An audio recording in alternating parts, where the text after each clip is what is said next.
How to use Google Calendar for beginners. So first you want to open up your browser and head to calendar.google.com and make sure you're signed into your Google account.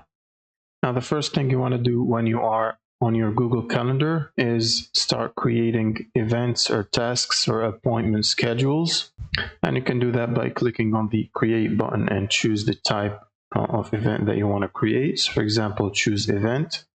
So for example, it could be your birthday event, and then you can click on the calendar right here to select a date.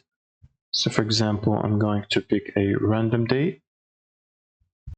You can also pick a specific time window from 2, or you can check all day if you want it to be all day.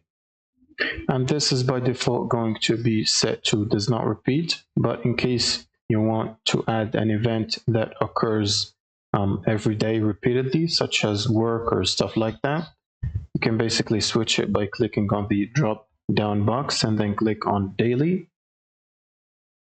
Or you can select another period of how often this event occurs. You can basically also set a custom occurrence rate or recurrence rate, such as repeat every 1 day or every 1 week, month, year, and whether you want this to end at a specific date or after specific number of occurrences, or you can simply set it to never end and keep going forever. And once you're done, you can press the done button. Now, if you want to share this event with other people, you can click on add guests, and then you can simply type the email address of the guest you want to share this with. So for example, I have typed this email right here. And now keep in mind that the other person you're inviting must have a Google Calendar account to be able to see this. So currently, as you can see, it cannot see it because it's not registered for Google Calendar. Now you can also click on add Google Meet conference if this is a date or an event for a Google Meet conference. And if this is an in-person event, you can simply click on add location and type the location where this event is happening. And you can also add a description or a Google Drive attachment, such as images, PDF files, and stuff like that. And you can also configure the visibility right here by setting it whether to be free or busy, and then setting the default visibility to either private or public, or the default visibility, or if you want it to be visible at a specific time frame. So for example, 2 days before or the day before or 1 week before and stuff like that. You can also add a notification. And once you're done, you can simply click on the save button.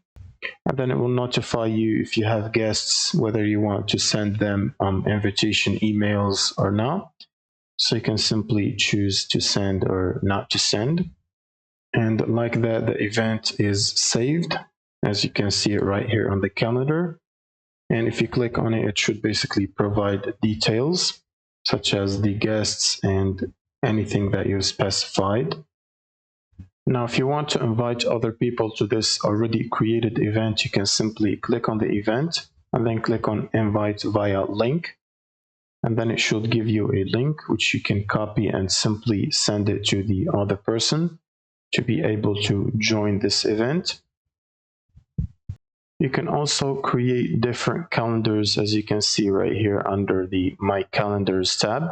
So I can simply create on the plus button right here next to other calendars, and then choose create new calendar, and simply just go through the process of giving it a name, a description, and a time zone.